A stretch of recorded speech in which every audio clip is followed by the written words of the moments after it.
Hey there folks, welcome to Spectrum Pulse. We talk about music, movies, art, and culture.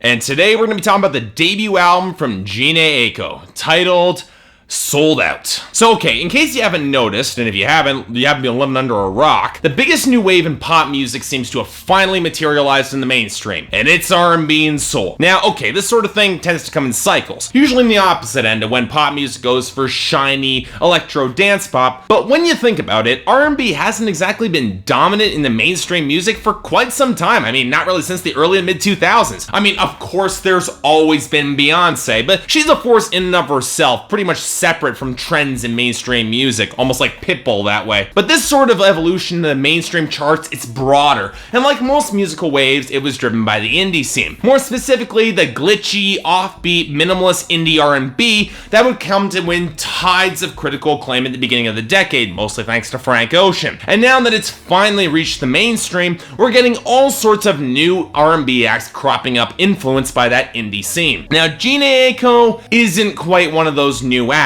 In fact, that she's been involved in the music industry for over 10 years and got her first steps in the door thanks to family connections to B2K. Now, she could have started her career right there and then, but label tensions, pregnancy, and a desire to continue her education caused her to take a very long hiatus from recording. Now, she eventually returned in 2011 with a well-received mixtape and a few legit charting hits and an EP. And I wouldn't quite say some of that was stellar, but it wasn't really bad either. They showed that Jhené Aiko did have an impressive amount of charisma and vocal presence and enough wit in her lyrics to really back it up. So provided the production was on point, which it often was thanks to collaborating producers Fisticuffs and No ID, I mostly liked her material. Now that being said, I was skeptical going into this new album Sold Out, mostly because Jhené was saying that it was going to be a concept album, and those sort of really ambitious projects right out of the gate with your debut album can misfire if not directed extremely carefully. But I figured what the hell, and I checked it out anyway. What'd I find? Well, holy crap, I did not expect this. Folks, with Sold Out, Jhené Aiko may have delivered one of the best R&B albums of the year. No, scratch that, one of the best albums of the year. A fully fledged concept album that feels fully formed from start to finish and features some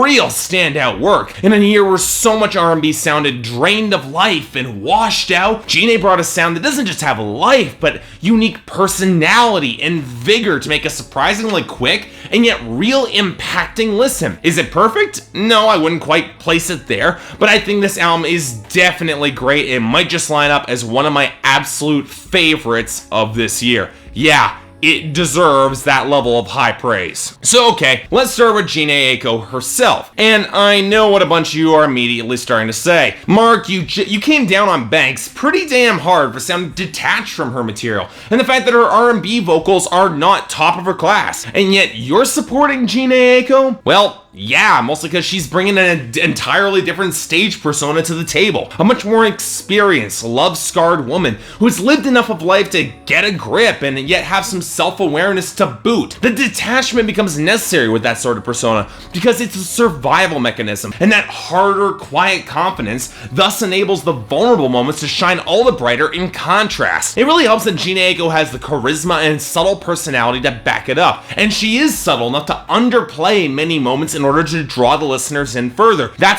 shows a lot of real skill in her vocal ability. Now, it also helps that the production is so goddamn on point. I really mean it. And what's so amazing is just a very simple shift in the instrumentation that's managed to win me over in big ways. Jhené Aiko uses guitars. It lends what could have come across as a very icy and reserved album a lot of character and unique warm textures that lends it a lot of flavor. And I know, of course, the tight work from Thundercat and Waze, it's great against that distant thunderclaps of percussion, but it's not just him on this album. To Love and Die actually managed to make a bleak military take on love and relationships come across as dramatic with the percussion not incredibly silly, thanks to some subtle supporting work from the Cocaine 80s. Spotless Mind has these great guitar tones and subtle organ support that I really love. It's Cool has this smooth jazz sort of vibe with these great spiky guitar leads jutting in. The subtle melodic interplay at the back of Lion King with the guitars and the keyboards just phenomenal. The pseudo DJ Mustard keyboards on Waiting, yet on a mix that feels so much more spacious and opulent and gorgeously organic. And of course, the scratchy, quiet piano rich mix at Eternal Sunshine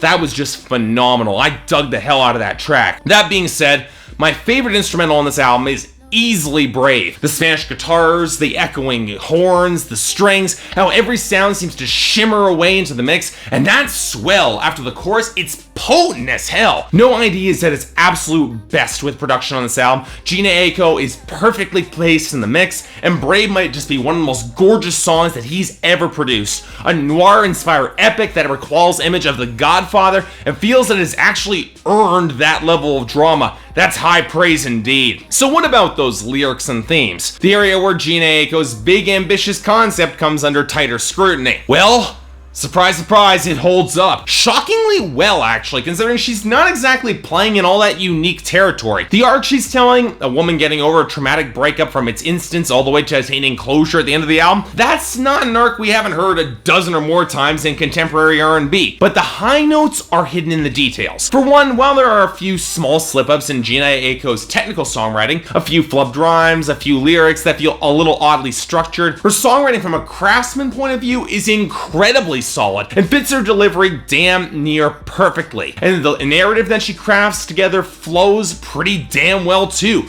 I really like that the opening track sets the emotions not so much with anger, but in a haze of frustration and confusion, being trapped on a ride and not having control of one's own emotions and destiny, which is honestly a lot more of a real situation coming out of being dumped. And that's another element of the emotional arc beyond getting over the guy in question, but regaining control and requiring real emotional stability. An arc that Jhené Aiko shows real investment to really paying off effectively. And what's all the more impressive is that she frames this record as well as she does. As early as To Love and Die, she highlights the hard-edged pursuit and how it can hurt just as many people as she might want to love and then leave behind. And while she has had some hard words on why the relationship doesn't work on Spotless Mind, it also shows that the person that she connected with is really just like her, only lacking her ability to keep changing. Much of the symbolism goes back to water and constant movement, clear symbols of the very fluid passion that Jhené Aiko is hunting for and pursues with incredible intensity. And both It's Cool and Lion King shows both sides of that coin, as she describes how she tries to brush away the initial pain of separation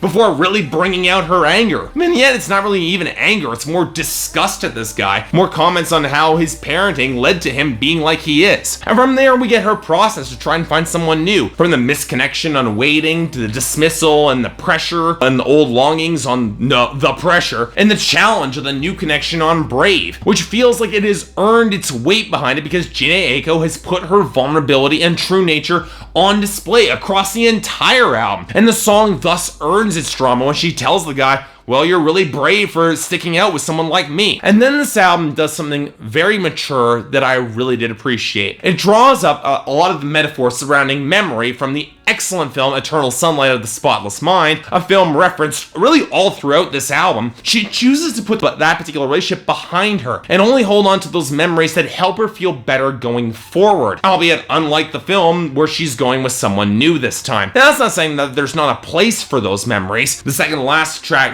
Promises, highlights how the loss of her brother to brain cancer, those memories are still with her, but the promise is that she will make that her and her daughter will be alright. And unlike the pleas that she says to herself at the beginning of the album on Ways, this time it's not so much a desperate plea. This time it's a hopeful plea going forward, and she believes it this time. In short, I absolutely love this album. I was floored by how much I like it because most R&B albums don't hit me like this. But between the gorgeous production, Jhené Aiko's great delivery, the lyrics interweaving the Eternal Sunlight of the Spotless Mind references and symbols all throughout this album, yeah, this is hands down one of the best records of the year, and aside that Jhené Aiko is a fantastic talent that you all need to be hearing, unlike the majority of the indie R&B scene today. So yeah, I'm giving Sold Out by Jhené Aiko a 9 out of 10 and the highest of my recommendations. Folks, there might have been a lot of albums released in this vein recently, but you don't want to miss this one.